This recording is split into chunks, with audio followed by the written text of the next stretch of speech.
What's up, folks? This is Bob at B&P. We're going to service a swamp cooler in lovely shithole Las Vegas. We already drained this thing out. This thing is pretty huge, actually. 3 foot by 3 foot. Kind of a monster, but this thing will save you money on your power bill. Some people don't like how sticky it is. Feeling of it, but whatever. It saves you money, run with it. So this is basically the mud that you get in the Las Vegas air. All this shit here. So yes, it's actually mud. If you got allergies, there's a good reason why. Okay, so I recommend draining this down, getting it wet a little bit more with a garden hose, getting a small shop vac and vacuuming it all out. That's probably the easiest thing to do. And then you notice all this crust up here. That is the Las Vegas water. All this kind of shit here.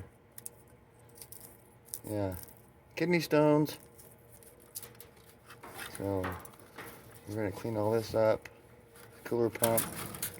Make sure it's all working. You want to get a screen. People think I'm crazy, but if you can't find a screen like this, get an old pair of pantyhose and double it up and wrap it around the bottom of the pump so you don't get all this big stuff in it. And it'll jam up the pump, all that kind of stuff. Now when you get everything cleaned up, you want to check this hose. Make sure there's no garbage in it.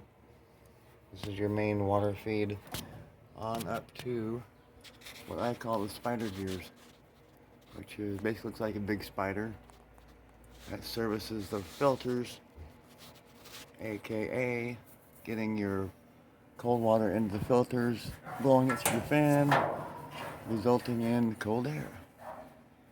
So this tube's got to be all cleaned up. You can replace it if you want to. If there's nothing wrong with it, run with it. And up in there, looks pretty clean, so we're not going to worry too much about those up here. But when we get everything cleaned up, we're going to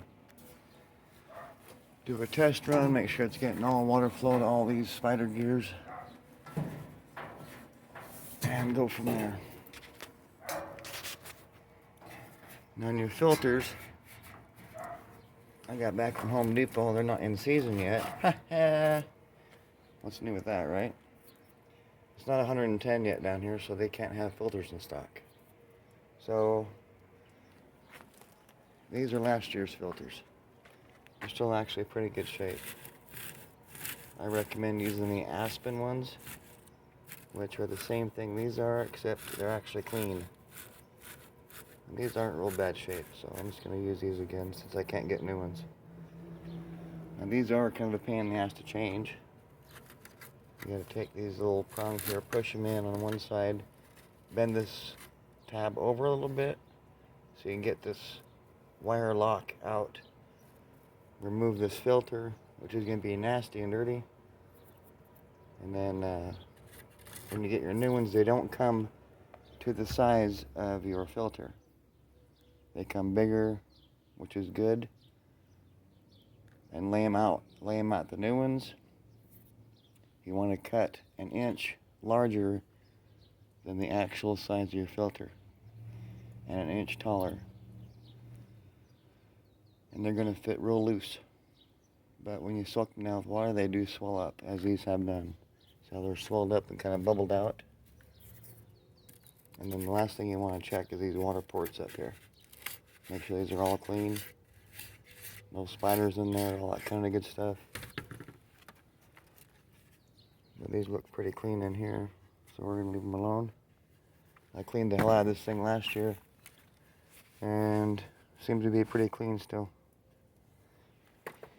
And once we get all this cleaned up, we'll give it a test run and make sure it's getting good water flow, make sure the pump's working properly, all that kind of stuff. And simple to hook these up. Get some ice maker line, hook it off of a hose bib, run it up to here, and you might want to change out the float. Once you get all this changed out, once you get all this cleaned, you can test your float, make sure it's going to shut the water off. And I replaced this one last year too. Look at this water. Damn. Don't drink it. Only use it for the shower and to cook with. Look at this puddle right here. Look at all that. That's nasty shit, man. Look at all that mud. Mud and hard water. Okay, this is part 1. We're going to have part 2 at a different time. Thanks for watching. Like and subscribe if you can. Catch you later.